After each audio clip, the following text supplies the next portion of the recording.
Do interior designers need to know AutoCAD, SketchUp and Photoshop? आप लोग मुझे बार बार comments में पूछते हो, दीदी हम कौन से सॉफ्टवेयर सीखें, फ्रेशर्स के लिए कौन से सॉफ्टवेयर इंपॉर्टेंट है, क्या एकदम एडवांस लेवल आना जरूरी है? And most asked question is, अगर सॉफ्टवेयर नहीं आता तो क्या जॉब नहीं मिलेगी? मुझे इंस्टाग्राम पे भी आप काफी डीएम्स करते हो। अगर मुझसे कोई कॉमेंट मिस हो जाए तो आप मुझे इंस्टाग्राम पे भी डीएम कर सकते हो। वैसे ऑनलाइन इतनी सारी इन्फॉर्मेशन एंड रिसोर्सेज हैं, जाहिर सी बात है कंफ्यूजन होती है। Hi guys, this is Vaishali. I am an architect and interior designer with 10+ years experience and I am currently working in Dubai. आज इस वीडियो में हम डिस्कस करेंगे इसी कॉमन डाउट पर, क्या इंटीरियर डिजाइनर्स को ऑटोकैड, स्केचअप, फोटोशॉप सीखना जरूरी है? तो चलिए आज इसे हम सिंपल लैंग्वेज में समझते हैं, वो भी स्टेप बाय स्टेप। ऑटोकैड, सबसे पहले बात करते हैं ऑटोकैड की। देखो, AutoCAD most commonly use software है एंड ये यूज होता है 2D ड्रॉइंग्स बनाने के लिए, जैसे कि floor plans, elevations, sections, detail drawings like furniture, fall ceiling, electrical layout and so on. ये बेसिकली आपका इंडस्ट्री स्टैंडर्ड है। चाहे आप स्मॉल फर्म ज्वाइन करो या big design studio,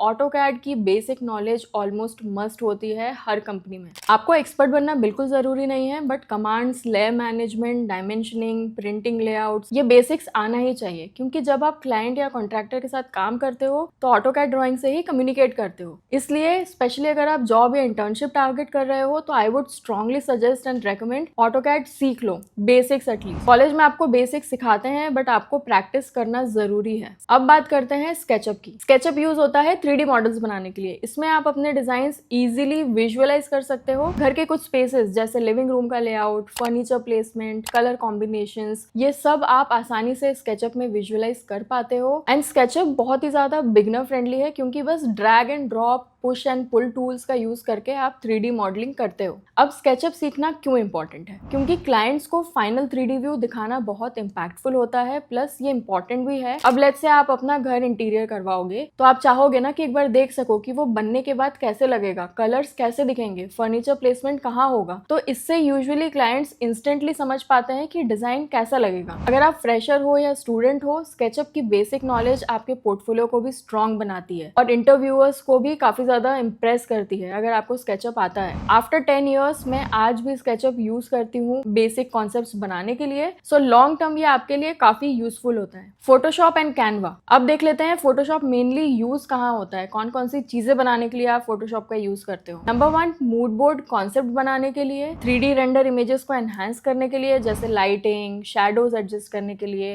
and then आपके डिजाइन पोर्टफोलियो पेजेस को प्रोफेशनल लुक देने के लिए। बट अगर फोटोशॉप थोड़ा टफ लग रहा है स्टार्ट में आपको, तो कोई भी प्रॉब्लम नहीं है, आप कैनवा का यूज कर सकते हो। कैनवा में आप मूड बोर्ड बनाना सीखो, सिंपल प्रेजेंटेशंस प्रिपेयर करना सीखो एंड इंस्टाग्राम में लिंक्डइन पोस्ट बनाना सीख लो। क्लाइंट प्रेजेंटेशन हो या college jury, Photoshop and Canva दोनों ही आपको हेल्प करता है अट्रैक्टिव एंड नीट प्रेजेंटेशन बनाने के लिए। मैं भी daily office and professional work के लिए यही टूल्स यूज करती हूँ आज भी। तो इन सॉफ्टवेयर में प्रोफिशिएंट हो जाओ तो काफी सही रहेगा, लाइफ लॉन्ग आपको अपने डिजाइन करियर में काम आएगा। अब आता है मोस्ट आस्क्ड क्वेश्चन, क्या एक्सपर्ट बनना जरूरी है? अब बहुत स्टूडेंट्स सोचते हैं कि मुझे इन तीनों में एक्सपर्ट बनना है, बट रियलिटी में इनकी basic working knowledge and understanding ही काफी है जब आप फ्रेशर हो, क्योंकि धीरे धीरे रियल प्रोजेक्ट्स में काम करते हुए आपकी प्रोफिशिएंसी एंड स्पीड बढ़ जाएगी, वो भी ऑटोमेटिकली। एंड सबसे इंपॉर्टेंट है आपका design thinking, concept and space planning. Software तो एक मीडियम होता है आपके आइडियाज को दिखाने का। अब एक बार देख लेते हैं ये सॉफ्टवेयर इतने इंपॉर्टेंट क्यों है। For 2D drawings, AutoCAD is a must. For 3D models, SketchUp is a must and highly recommended.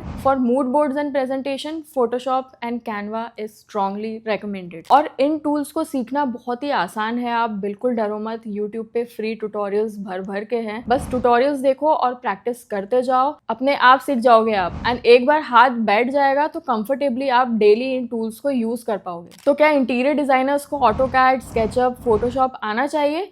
Yes, absolutely. ये interior design and architecture career के लिए बेसिक नेसेसिटी है, आपको बेसिक लेवल तो आना ही चाहिए। एंड अगर ये टूल्स आते हैं तो काफी है आपके लिए, specially if you are a fresher. And for portfolio, मैंने अपना एकेडमिक आर्किटेक्चर पोर्टफोलियो लाइव किया है। इट्स अ एडिटेबल टेम्पलेट, तो आप वो टेम्पलेट यूज करके अपना पोर्टफोलियो बिल्ड कर सकते हो। और if you just need a reference, आपको एक स्टार्टिंग पॉइंट मिल जाएगा कि पोर्टफोलियो कहाँ से बिल्ड करना है। अगर आपको मेरे साथ डिस्कशन के लिए कनेक्ट करना है तो आप 1-on-1 सेशन पे कनेक्ट कर सकते हो। इन दोनों चीज़ों का लिंक आपको पिन कमेंट एंड डिस्क्रिप्शन में मिल जाएगा। एंड वीडियो कैसा लगा, कुछ क्वेरीज या क्वेश्चंस है तो कमेंट में ज़रूर पोस्ट करना, शेयर करना वीडियो को जितना ज़्यादा हो सके। एंड चैनल सब्सक्राइब नहीं किया है तो please subscribe, so many informative videos are on the way. And मैं जल्दी ही इंटीरियर डिज़ाइन कोर्स भी लाइव करने वाली हूँ। And I will see you next time. Bye.